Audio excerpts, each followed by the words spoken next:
तो चलिए कहानी शुरू करते हैं आज हम लोग बात करते हैं इनपुट और आउटपुट दो फंक्शंस की।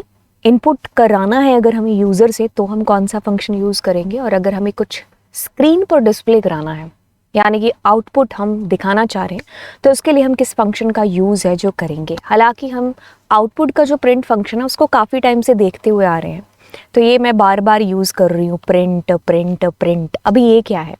ये हमारा एक फंक्शन है। फंक्शन बोले तो इट्स लाइक कि इसके अंदर सब कुछ सेट है। इसका काम है कि भाई जो इसको काम हमने दिया ना वो ये हमें काम करके दे देगा। मतलब मुझे अब कुछ प्रिंट कराना है तो मैंने ऐसे इसके पैरामीटर में लिख दिया तो ये एज इट इज़ मुझे चीज़ें प्रिंट करा के दे देगा। अगर अभी आपको ये चीज़ समझ में नहीं आ रही कि कैसे प्रिंट हो रहा है क्या है तो उसको बड़े ही डिटेल के अंदर जानेंगे समझेंगे क्या है। बट उससे पहले एक छोटा सा प्रोग्राम बनाते हैं। अपने 2-3 सब्जेक्ट लेते हैं। जैसे मैंने इंग्लिश ले लिया, ठीक है। इंग्लिश के अंदर मैंने कुछ मार्क्स डाल दिए। फिर मैंने साइंस ले लिया, साइंस के अंदर डाल लिए। फिर मैंने सीएस ले लिया, ठीक है। सीएस के अंदर मैंने कुछ मार्क्स डाल दिए। अब मैं क्या करती हूँ, इन सारे मार्क्स का टोटल कर लेती हूँ, जिसमें आपका इंग्लिश, जिसमें आपका साइंस और जिसमें आपका सीएस, ये जुड़ गया, ठीक है।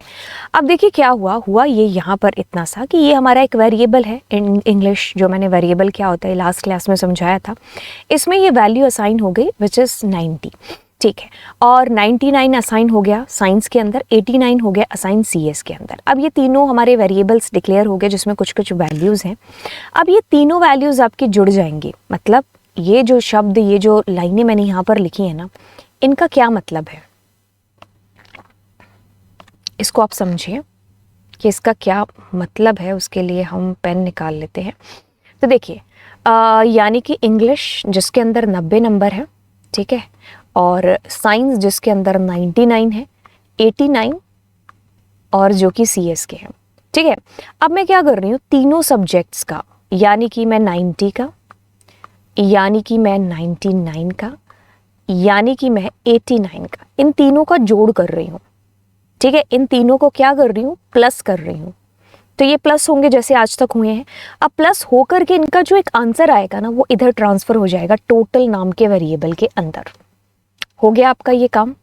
अब आपको ये चीज़ स्क्रीन के ऊपर डिस्प्ले करानी है तो आप कैसे डिस्प्ले करा रहे होंगे, मतलब किस कदर किस प्रकार से कराएंगे। तो उसके लिए आपका एक फंक्शन यूज़ होता है विच इज़ प्रिंट फंक्शन। अब इस प्रिंट फंक्शन के अंदर क्या होगा कि अगर मैंने ऐसे लिख दिया टोटल, तो अब क्या है कि अगर आप सिंगल कोट्स के अंदर एज इट इज़ लिखते हैं तो वो एज इट इज़ आपको प्रिंट करा देगा। हाँ, आप इसमें सिंगल कोट्स की बजाय आप डबल कोट्स की बजाय आप सिंगल कोट भी है जो डाल सकते थे, ठीक है। अब हमें एज इट इज़ नहीं है, हमें इसके अंदर की वैल्यू को प्रिंट कराना है। तो आप क्या करेंगे, आप इन बिना कोट्स के इसको लिखेंगे टोटल, ठीक है। तो अब इसके अंदर की वैल्यू यानी कि ये 90, 99, 89 जुड़ करके आपके पास में 278 जा करके प्रिंट हुए, 90, 99, 89, ठीक है। तो अगर मैं इसके अंदर इसको सिंगल कोट्स में रखती हूँ तो क्या होगा, तो मेरा एज इट इज़ प्रिंट होगा। बट मुझे एज इट इज़ नहीं कराना है, मुझे उसके अंदर की वैल्यू प्रिंट करानी है। अब मैं दोनों चीज़ें अगर प्रिंट कराना चाहती हूँ, इट इज़ समथिंग लाइक कि मैं बताना चाहती हूँ कि टोटल किसका है, मार्क्स का या फिर कुछ भी, मैं ऐसा कुछ कराना चाहती हूँ। टोटल ऑफ क्लास 11 ऐसा कुछ मैंने लिख दिया, ठीक है। तो अभी मैं अगर इसको कराऊंगी तो ये मेरे को एरर दे देगा, ये कहेगा ये एक इनवैलिड सिंटैक्स है जो आप यहाँ यूज़ कर रहे हो। तो मेरे को इसको सिंगल या डबल कोट्स यहाँ पर देना पड़ेगा, ठीक है। तो आपका आ गया। लेकिन मार्क्स कहाँ डिस्प्ले हुए, तो अगर मैं दोनों चीज़ें चाह रही हूँ ना तो मैं यहाँ पर कॉमा डालूंगी एंड कॉमा डाल करके मैं इस टोटल को लिख रही होंगी। तो आपके पास में ये टोटल देखिए कुछ इस प्रकार इस कदर से आ रहा है। अगर आप मान लीजिए इसको नेक्स्ट लाइन में डिस्प्ले कराना चाहते हैं तो यहाँ पर आप एक /n एस्केप सीक्वेंस का यूज़ कर सकते हैं। तो अभी जो भी आंसर होगा इसके बाद में वो आपका नेक्स्ट लाइन में प्रिंट होगा। हालांकि ये चीज़ें आप धीरे धीरे जैसे जैसे प्रैक्टिस करेंगे ना तो ये चीज़ें बड़ी ही नॉर्मल होती जाएंगी आपके लिए, ठीक है। तो प्रिंट का मतलब समझ में आया कि क्या चीज़ हो रही है। अभी प्रिंट के अंदर कुछ कुछ चीज़ें और आपको समझाना बाकी है, बट उससे पहले एक बार हम इनपुट फंक्शन के ऊपर चलते हैं। अब यहाँ पर क्या चीज़ है कि ये 90, 89 जो भी हमारे मार्क्स थे ना, ये यूज़र एंटर करना चाहता है। मतलब मैं चाहती हूँ कि अभी इसके मार्क्स स्टैटिकली ऐसे ना एंटर करते हुए जब मैं अपने प्रोग्राम को रन करूँ ना, तो रन टाइम पर हमारा यूज़र हमें बताए कि भाई ये मार्क्स है। मतलब इसमें यूज़र का इंटरफेरेंस चाहते हैं हम, तो ऐसी चीज़ को हम कैसे कर सकते हैं? तो देखिए क्या होगा, इसके लिए एक सीधा सा फंक्शन है आपके पास में which is input function. Python कहते हैं कि जब आपको कुछ चीज़ कीबोर्ड से लेनी है ना, मतलब मैं कीबोर्ड से ऐसे टाइप करके बताऊं, तो वो उसके लिए आप क्या करो, यूज़ करो, इनपुट फंक्शन यूज़ करो। अब मैं इनपुट फंक्शन यूज़ करती हूँ, मैं कहती हूँ एंटर मार्क्स, ठीक है, ENG इंग्लिश लिख देते हैं, ठीक है। तो मैंने ये चीज़ ले ली। अब ये यूज़र से एंटर करवाएंगे। फिर मैं यहाँ पर वेरिएबल का नाम साइंस लिख दिया मैंने, फिर यहाँ पर मैंने CS लिख दिया। तो अब अगर इस प्रोग्राम को मैं रन करती हूँ ना, तो ये मुझे कुछ इस तरीके से बताएगा कि इसमें 90 है, इसमें 89, इसमें 77। सो अब यहाँ पर अगर हम इसका आउटपुट देखें तो यार 90, 89, 77 ये कुछ अजीब सा आंसर नहीं आया। मतलब ये तो कह लो ना कि सोच से परे, ये तो कभी सोचा ही नहीं था कि ऐसा भी कुछ होता है क्या। मतलब ऐसा होता तो फिर बात ही क्या थी यार, है ना, फिर तो बात ही क्या थी। तो हमारे पास में कुछ आंसर इस तरीके से आ रहा है। तो इस चीज़ को थोड़ा सा यहीं स्टॉप करते हैं और यहाँ पर इस PPT को खोलते हैं और इसमें से चीज़ें पढ़ते हैं। ओके, पहली चीज़ यहाँ पर कहता है, इसके लिए मैं ड्रॉ एंड ब्लू नहीं येलो कर लेती हूँ। कहता है कि अगर आपको कुछ यूज़र से इनपुट लेना है ना कीबोर्ड से, तो आप क्या करो, इनपुट फंक्शन का यूज़ करो। हमने कहा ठीक है, ये तो हमें बता दिया मैम ने। अब कहता है कि it accept all user input as a string. ये चीज़ आपको समझ में आई कि यूज़र से जो भी एंट्री होगी ना, मतलब आप कीबोर्ड से जो भी एंटर करवाओगे यूज़र के थ्रू, तो वो क्या होगा, एज ए स्ट्रिंग एक्सेप्ट होगा। मतलब कहने का स्ट्रिंग का मतलब क्या है, अगर मैं यहाँ पर इस पूरे प्रोग्राम को एक बार ख़त्म करके कुछ यहाँ पर लेती हूँ, जैसे मैंने कहा P = 9, I = 88। सो अगर मैं इसको P + I करती हूँ, तो अभी क्या होगा, ये मेरे पास में कॉन्कैटिनेट हो जाएगा, क्योंकि ये दोनों क्या है, इंटीजर नहीं है, ये स्ट्रिंग है। बिकॉज डबल कोट्स और सिंगल कोट्स के अंदर हमारे पास स्ट्रिंग आती है। अगर इनको इंटीजर बनाना होता तो what I need to do, ये डबल कोट्स या सिंगल कोट्स को आपको हटाना होता, तब ये आपकी एक स्ट्रिंग होती। तो अब ये 88 और 9 जुड़ करके 97 होता है। ये जुड़ते हैं इस तरीके से। लेकिन अगर आप इसमें सिंगल कोट्स या डबल कोट करते तो ये इंटीजर नहीं थे, ये स्ट्रिंग थी, और स्ट्रिंग आपस में कॉन्कैटिनेट होती हैं, तब ये आपके आपस में चिपक गए इस तरीके से। तो ये यही चीज़ तो नहीं हुई। मतलब अगर इसमें मैंने 3 डाले, इसमें 4, 5, तो ये जुड़ने की बजाय कॉन्कैटिनेट हो गए। तो उसका कारण आपको यही समझ में आया ना, क्योंकि ये क्या करता है, इनपुट जो फंक्शन है ना, वो जब कीबोर्ड से वैल्यू लेता है ना, वो एज इट इज़ ले लेता है स्ट्रिंग की फॉर्म के अंदर। ठीक है, अब यहाँ पर क्या है, कहता है कि the input takes exactly what is typed from the keyboard, convert it into a string and assign it to the variable on the left hand side of the assignment operator। बात सिर्फ इतनी सी हो रही है यहाँ पर कि आपने क्या किया, कीबोर्ड से कोई भी वैल्यू एंटर की। लेट सपोज कि मैं हैश करके 9 एंटर या 8 कर देती हूँ। अब आप सोचोगे हैश क्या है, दिस इज कमेंट। अब कमेंट क्या होते हैं वो आपको नेक्स्ट लेक्चर में पता चलेंगे। अभी के लिए आप इतना समझो कि कमेंट का कोई भी असर आउटपुट पर नहीं होता है। It's like a rough work. ठीक है, जैसे हम अपनी कॉपी में करते हैं, हमारे टीचर्स क्या करते हैं, उस रफ वर्क को इग्नोर करते हैं और फिर आगे चलते हैं, क्योंकि वो आपने अपने समझने के लिए लिखा था। ठीक है, ओके। तो अभी क्या है, आपने 8 लिखा, तो अभी आप यूज़र से 8 करोगे एंटर, तो अब क्या होगा कि जैसे ही यूज़र कीबोर्ड से एंटर करेगा ना इस 8 को, तो वो स्ट्रिंग के तौर पर इसको मतलब ये आंसर, मतलब जो भी वैल्यू एक्सेप्ट करेगा ना कीबोर्ड से, ये उसको स्ट्रिंग में कन्वर्ट करेगा, मतलब एज ए स्ट्रिंग इसको एक्सेप्ट करता है। ठीक है, तो जब ये स्ट्रिंग एक्सेप्ट करेगा तो स्ट्रिंग आपस में जुड़ती हैं, क्या वो कॉन्कैटिनेट होती हैं। ठीक है, तो यानी कि इनपुट फंक्शन का मतलब आपको धीरे धीरे समझ में आ रहा है। कहते हैं कि entering data for the input function is terminated by pressing the enter की।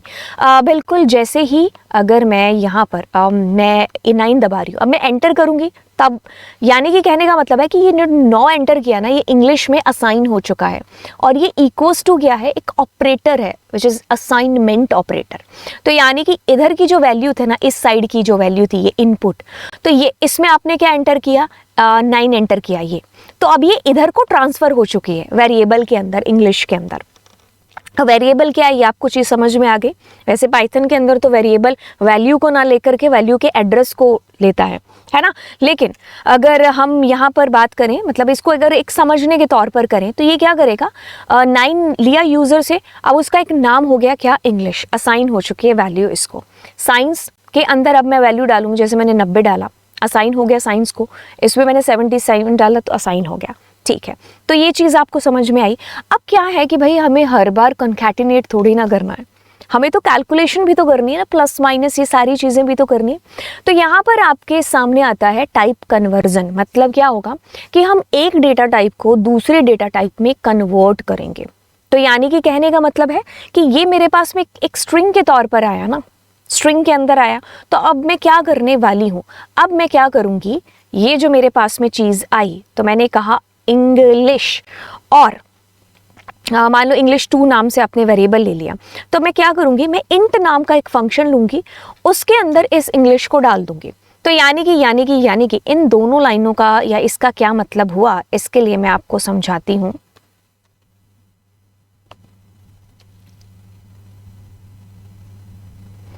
इसका ये मतलब हुआ कि आपने यहाँ पर कोई वैल्यू यूज़र से ली, यूज़र ने मान लीजिए 8 ही डाल दिया, बट 8 इज़ अ स्ट्रिंग, ठीक है, स्ट्रिंग के तौर पर है।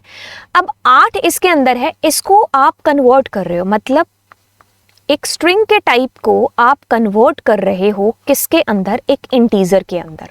सो यानी कि एक डेटा का जो टाइप है ना, वो कन्वर्ट हो रहा है किसी दूसरे टाइप के अंदर, किसी दूसरे डेटा टाइप में, यानी कि स्ट्रिंग को कन्वर्ट कर रहे हो इंटीजर के अंदर।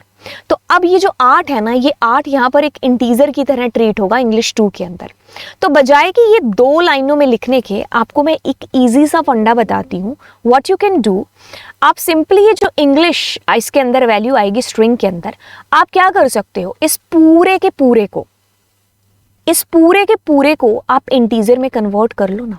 मतलब ये जो ऊपर 1 नंबर लाइन मैंने लिखी है और अभी ये जो 2nd नंबर लाइन लिखी है, दोनों का मतलब एक ही है। तो आप 2 लाइनें लिखने की बजाय what you can do, you can write it in a simple single line, है ना। तो यानी कि अगर मैं इसको कट करती हूँ, ये एक इंट फंक्शन है, इसके अंदर मैंने इनपुट फंक्शन डाल दिया, तो अब क्या होगा, यूजर से इनपुट होगा स्ट्रिंग के अंदर, वो स्ट्रिंग के अंदर आते ही इंटीजर में बदल जाएगा, ठीक है। तो अब यानी कि मुझे हर एक फंक्शन को इंटीजर में कन्वर्ट करना पड़ेगा, मतलब हर एक इनपुट फंक्शन के बाहर एक इंट मुझे लगाना पड़ेगा। तो ये हो गया टाइप कन्वर्जन, यानी कि आपका स्ट्रिंग का जो डेटा था वो इंटीजर में कन्वर्ट हो गया, क्योंकि उसको कैलकुलेट भी तो आपको करना है ना, कैलकुलेशन भी तो करनी है आपको उसकी। Okay cool. तो अब अगर मैंने यहाँ पर कुछ भी एंटर किया, तो अब वो कॉन्कैटिनेट नहीं होंगे, अब वो जुड़ेंगे, ऐड होंगे, यहाँ पर एडिशन परफॉर्म होगा यहाँ पर, ठीक है। That is done because of ये इंटीजर फंक्शन के थ्रू। अच्छा, आप कहोगे मुझे पॉइंट वाली वैल्यू लेनी है, तो अगर मैं इसके अंदर पॉइंट वाली वैल्यू डालती हूँ, जैसे मैंने डाला 7.8, अब इसने मुझे एरर दे दी, इसने कहा कि तुम इंटीजर बोल के आए और ऊपर फिर मेरे को 7.8 दे रहे हो। तो अब आपको क्या याद आना चाहिए, अब आपको फ्लोट फंक्शन याद आना चाहिए कि मैम मैं फ्लोट फंक्शन लूंगा यहाँ पर। बिल्कुल आप फ्लोट लोगे। सो फ्लोट ले लिया, अब मैंने 6.7 किया, अब एरर नहीं आई, 4 ले लिया, 5 ले लिया। तो यानी कि क्या होगा, ये तीनों चारों आपके जुड़ गए और आपके पास में एक आंसर आ गया। इनपुट फंक्शन, आपको ये चीज़ समझ में आई। इनपुट फंक्शन क्या करता है, जब भी वैल्यू एक्सेप्ट करेगा ना, तो उसको स्ट्रिंग में कन्वर्ट कर देता है, मतलब इसका जो आंसर एक्सेप्ट करना है वो स्ट्रिंग में है। तो अब आपको स्ट्रिंग को टाइप कन्वर्ट करना पड़ेगा, तो यानी कि स्ट्रिंग को फ्लोट में कन्वर्ट करना पड़ेगा, स्ट्रिंग को आपको इंटीजर में कन्वर्ट करना पड़ेगा, जिस भी पर्टिकुलर टाइप के अंदर आप ऑपरेशन आगे करवाना चाहते हैं, राइट। ये चीज़ आपको ध्यान रखनी है इनपुट फंक्शन की, कि भाई इनपुट फंक्शन किस तरीके से एक्ट करता है, राइट। ओके, तो दिस इज ऑल अबाउट हमारा फंक्शन कौन सा, इनपुट फंक्शन, ठीक है। अब हम आगे चलते हैं और आगे हम बात करते हैं आउटपुट फंक्शन के बारे में। अब आउटपुट फंक्शन प्रिंट है, ये चीज़ आपको पता चल गई कि जो भी आपको आउटपुट स्क्रीन पर डिस्प्ले कराना है, so that we are using print function, okay, ठीक है। अब इसके लिए हम कुछ और चीज़ें कर लेते हैं, जैसे कि मैंने कहा लवजीत, अगर मुझे एज इट इज़ ये प्रिंट कराना हुआ तो मैं क्या करूँगी, एज इट इज़ ऐसे प्रिंट करा दूँगी। बट मान लीजिए मेरे पास में एक लवजीत नाम से वेरिएबल है, उसमें वैल्यू है है ना। तो अगर मुझे वो वैल्यू प्रिंट करानी है तो मुझे इस सिंगल कोट्स को हटाना पड़ेगा, जो कि अभी अभी टोटल के केस में मैं बता चुकी हूँ, ठीक है। अगर मुझे दोनों चीज़ें डिस्प्ले करानी है तो व्हाट आई कैन डू, से डबल कोट्स में लिखूंगी, कॉमा करके लवजीत लिख दूंगी, तो आपके पास में ये एज इट इज जो डबल कोट्स या सिंगल कोट्स में होगा और ये वैल्यू प्रिंट होगी। तो यहाँ इसकी वैल्यू प्रिंट हो रही है, ठीक है, ओके कूल।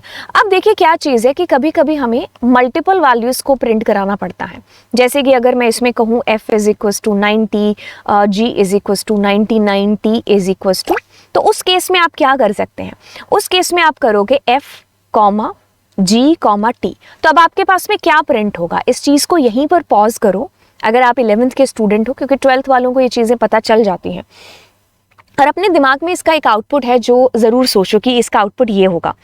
और अदरवाइज आप इसको अभी स्टॉप करो, नीचे कमेंट सेक्शन में अपना आंसर डालो और प्लीज़ उसको एडिट मत करना अगर गलत हो जाए तो, क्योंकि इसका जो आंसर आएगा वो आएगा 90, 99 और 90। अगर आपने बीच में कॉमा को इमेजिन किया था तो आप बिल्कुल गलत सोच रहे थे, because comma is for separation, तीनों को अलग अलग कर रहा है। क्योंकि अगर सोचो कि अगर बीच में कॉमा नहीं होता तो वो FGT नहीं ढूंढता, FGT कुछ है ही नहीं है, सो तीनों अलग अलग हैं।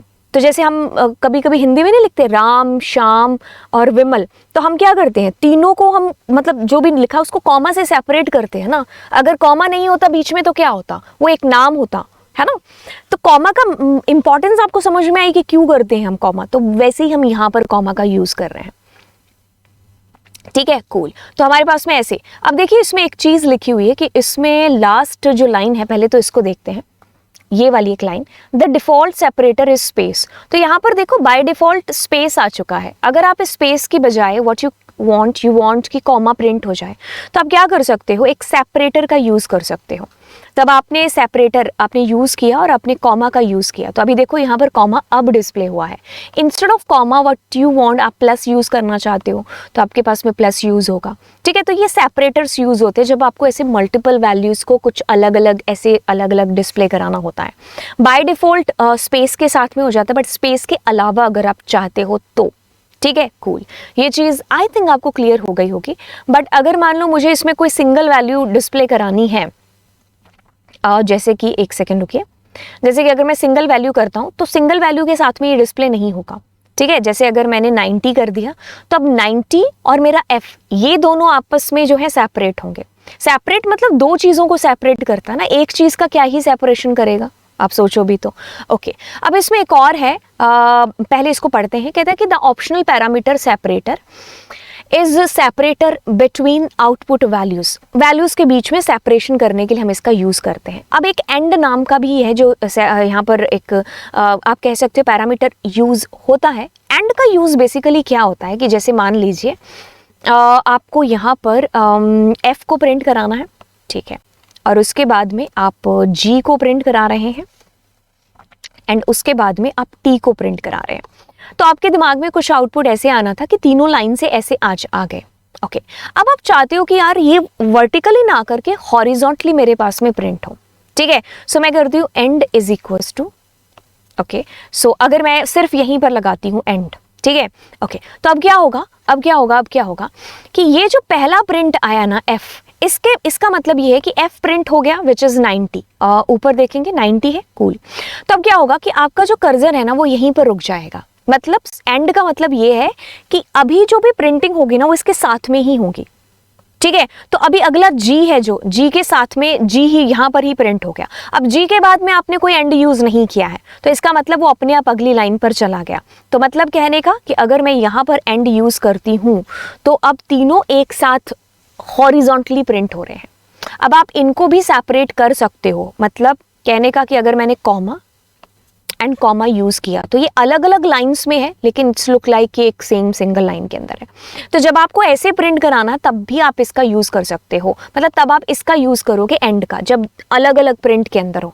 सेपरेटर तब यूज होगा जब एक सेम सिंगल प्रिंट के अंदर आपको सेपरेट करनी है, ठीक है। अगर अलग अलग है और आप चाहते हो कि साइड में ही प्रिंट हो तब हम एंड का यूज जो करेंगे, मतलब एंड के बाद जो भी इस प्रिंट के बाद में जो भी आएगा ना वो इसके साथ में ही प्रिंट होगा, ठीक है, ना कि वर्टिकली होने की बजाय हॉरिजॉन्टली साथ में। अब इस कॉमा की बजाय what you can do, you can give here simply multiplication, कुछ भी आप दे सकते हो, ठीक है। Even although if I am writing my name Lovejeet, मैंने कुछ भी लिख दिया तो वो आपका इन दोनों के बीच में आ जाएगा, ठीक है। अगर आप यहाँ पर दे देते हो, जैसे मैंने एंड दे दिया और मैंने यहाँ पर दे दिया जीत, ठीक है, तो वो 90 के बाद में जीत, तो अब 90 के बाद में जो भी आता, मतलब इस तीसरे वाले 6 नंबर लाइन के बाद में अगर मैं कुछ प्रिंट कराती ना तो वो जीत के आगे ही प्रिंट होता, ठीक है। तो ये एंड का यहाँ पर ये वाला यूज है। अब आप क्या करो, इसको काफी बार ना इसको प्रैक्टिकली करके देखो कि क्या चीज होगी, कैसे आएगा, कैसे नहीं। और ये चीजें ना प्रैक्टिकली आप खुद से करोगे ना तब आपको ज्यादा दिमाग के अंदर बैठेंगी, ठीक है। तो आप प्रैक्टिकली करो और साथ साथ प्रैक्टिकल चीज़ों को आप अपनी कॉपी में नोट भी है जो करके रखिए, क्योंकि अभी क्या है कि आप नए हो प्रोग्रामिंग के अंदर, है ना। सो जब नए हैं तो मतलब आपको पूरा डेप्थ में चीज़ों को जानना और बार बार प्रैक्टिस है जो आपको करनी पड़ेगी, ठीक है। तो चलिए फिर अब मिलते हैं आपसे नेक्स्ट लेक्चर के अंदर and thank you so much. और इस लेक्चर सीरीज़ को बिल्कुल अपने दोस्तों के साथ में शेयर करना बिल्कुल भी मत भूलिएगा। और फिर चलते हैं, ओके, मिलते हैं आपको नई क्लास के अंदर। Bye bye.